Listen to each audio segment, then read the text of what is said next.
Welcome everybody. I feel really privileged to be asked to do this, and I hope if you don't take anything else away that you could actually take some of the vignettes that we'll discuss away for some reflection. Okay, so I'm going to be discussing the findings from the latest report.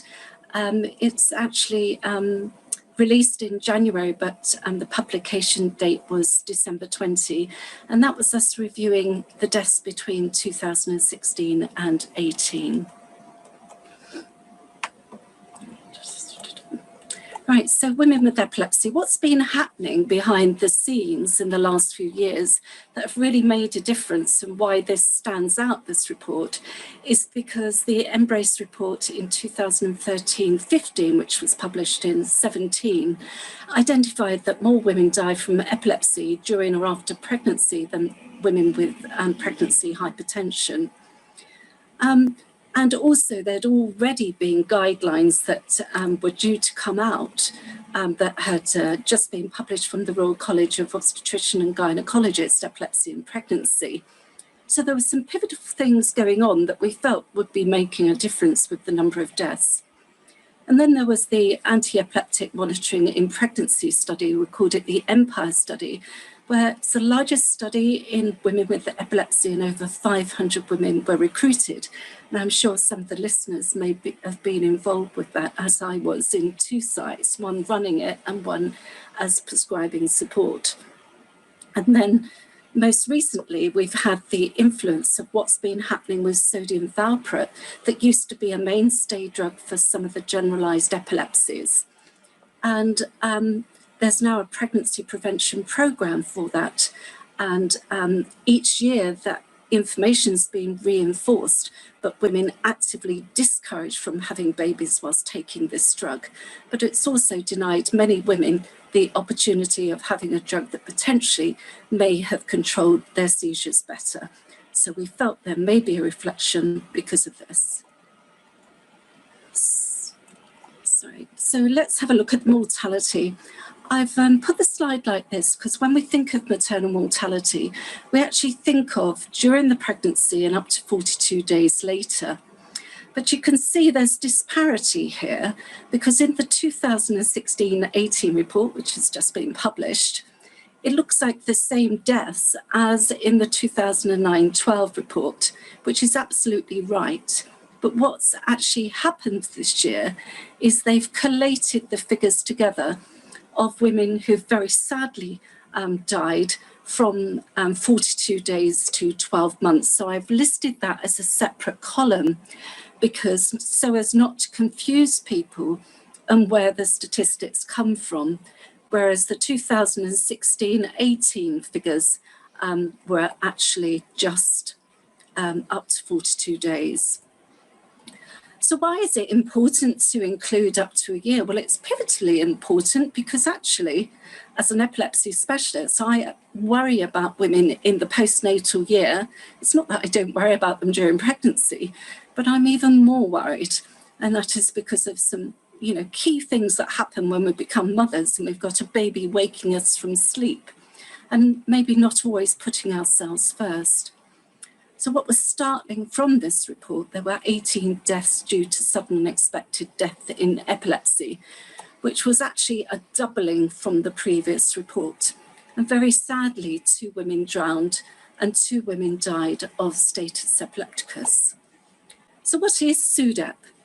It's a sudden, unexpected, witnessed or unwitnessed, non-traumatic and non-drowning death in patients with epilepsy, with or without evidence for a seizure, and excluding documented status epilepticus, which is a prolonged seizure, in which post-mortem examination doesn't reveal a toxicology or anatomical cause for death.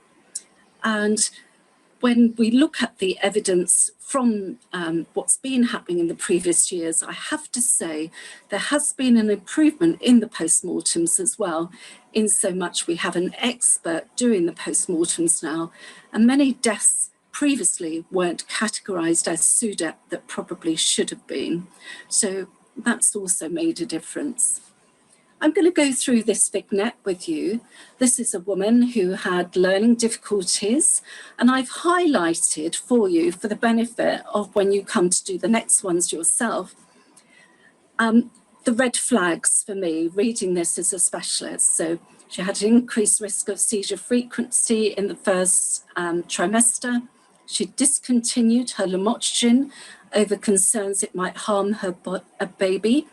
She was referred to the emergency department by a midwife because of self-reported increase in seizure frequency. But no change in medication occurred as a result of that liaison. So there was a opportunity there missed. She was referred to her GP, and we all know, how difficult that can be to get an appointment. She was risk assessed in relation to her seizures, and it was deemed to be at higher risk of seizures and their consequences, which would include death. A referral was made for further assessment, but she died 2 days later before seeing either a neurologist or an obstetrician. So the recurring risk factors when it comes to actually looking at these deaths, which unfortunately I sadly have to do, a poor adherence of anti-epileptic drugs, no preconception counselling, and an unplanned pregnancy. So no opportunity to discuss concerns or reassess the diagnosis or reassess the treatment. No epilepsy specialist support during the pregnancy, low lamotrigine levels, and bearing in mind we absolutely know lamotrigine levels and levetiracetam levels can fall during pregnancy, but it doesn't necessarily mean somebody will have an increased risk of seizures, but it depends on the dose they come through on and also how well controlled their epilepsy has been beforehand. But for many women on lamotrigine, we do need to increase the levels.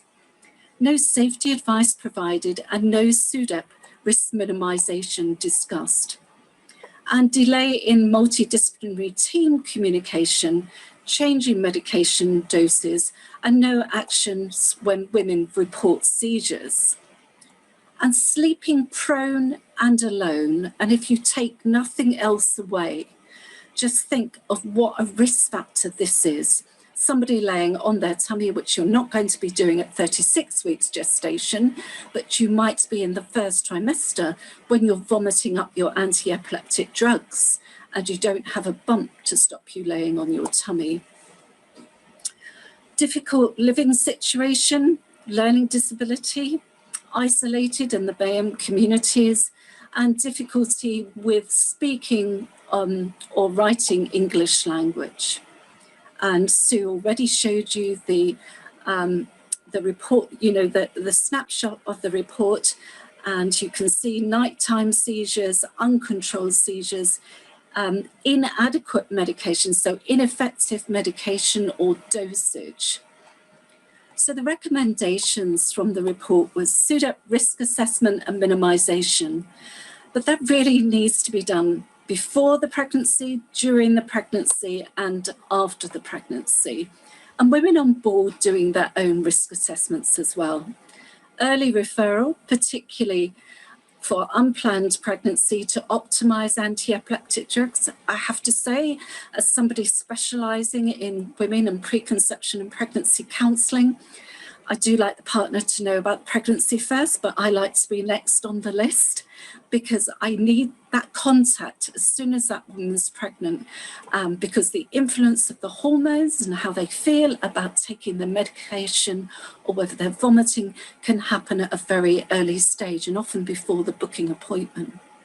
So rapid referral for neurology review if worsening epilepsy symptoms, but basically everybody needs to go on that referral pathway. And postnatal review to ensure the anti-epileptic drug doses are appropriately adjusted if that's required. And ensure all maternity units have access to an epilepsy team and access designated epilepsy care team within a maximum of 2 weeks. But potentially you saw that learning disability, vignette, and most certainly that was too late. And 2 weeks would have been too late. But bearing in mind, some waits for neurology can be 2 months or longer. So regard nocturnal seizures as a red flag and when seizures are unwitnessed. But do bear in mind that actually somebody can present with a nocturnal seizure for the first time in a pregnancy who's never had a history of them. Never recommend stopping or changing the anti-epileptic drugs without informed discussion, and access regular planned antenatal care with designated epilepsy team. And discuss safety precautions because they significantly reduce the risk of accidents and minimise anxiety. And please talk to the partners and the family about first aid, because they may have not seen a seizure if it's been a long time since the woman had active seizures, and minimise the period of time unobserved. If somebody lives alone, you're not going to be able to get them a partner to live with them to keep them safe. So you need to link with social care to make sure there's strategies in place to protect this woman or encourage her to go to live with her family or other support networks. So involve social services in the planning of accommodation when necessary. So what I'd like you to really do is look at the red flags on this. You can take a photograph of it. So it's a young woman, had an increased seizure frequency after the birth of her first child and was advised at the neurology clinic to increase her lamotrigine dose. A few weeks later, she presented to the GP in early pregnancy and a further increase in fits, which I call seizures. The GP advised her to contact the neurology clinic and book for antenatal care with the midwife, and she died from SUDEP 2 weeks later. It's unclear whether she contacted either the neurology clinic or her midwife. So it'd be really good if the midwives and anyone present could actually work out the red flags. And I'll give you one clue. Had anybody even discussed contraception with her in the first place before she actually fell pregnant again? So we're going to go on to stroke. We've only got 15 minutes, so I'm very aware of the time. There were 28 deaths associated with stroke. 15 women died from stroke during pregnancy and up to 6 weeks postnatal, and 13 women died 6 weeks to 1 year postnatal. So you can see in total, that's 28 women lost their life. So the red flags are sudden onset headache, thunderclap, the worst headache anyone's ever felt. A headache that takes longer than usual to resolve or persists for more than 48 hours. Has associated symptoms, fever, seizures, focal neurology, so acting strangely, photophobia, diplopia, excessive use of opioids. So the recommendations for stroke. Pregnancy and chronic hypertension, they should be on an antihypertensive. I would like you all to look up the parameters of what the blood pressure should be, shouldn't be higher than to actually start these. If there's gestational diabetes and no antihypertensive, and post-birth, start an antihypertensive if the blood pressure goes above 150/100. Use a validated screening tool in the community, such as the FAST tool. And if a woman presents in ED with a suspected stroke or TIA, establish the diagnosis rapidly. And I can't tell you about going through a couple of the deaths that occurred. There was no rapid response about it at all. And it's heartbreaking.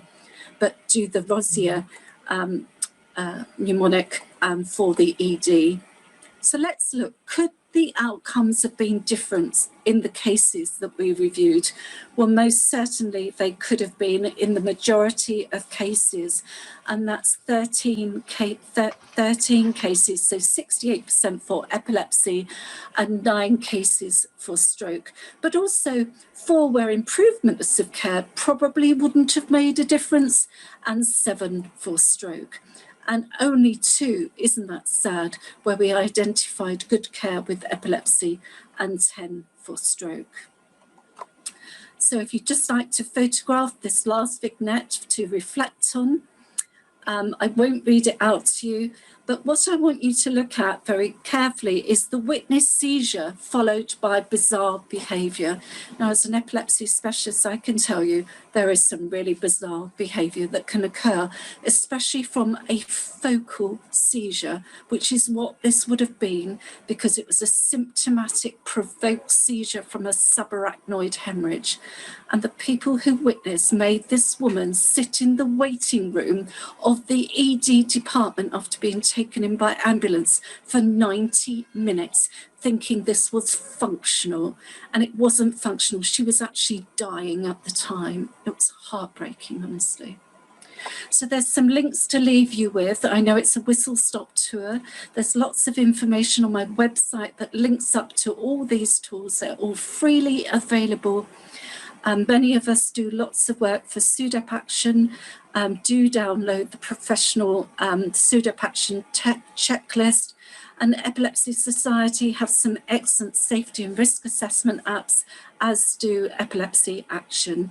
And don't forget, do encourage everyone with epilepsy to download the Epsilon app on their mobile phone.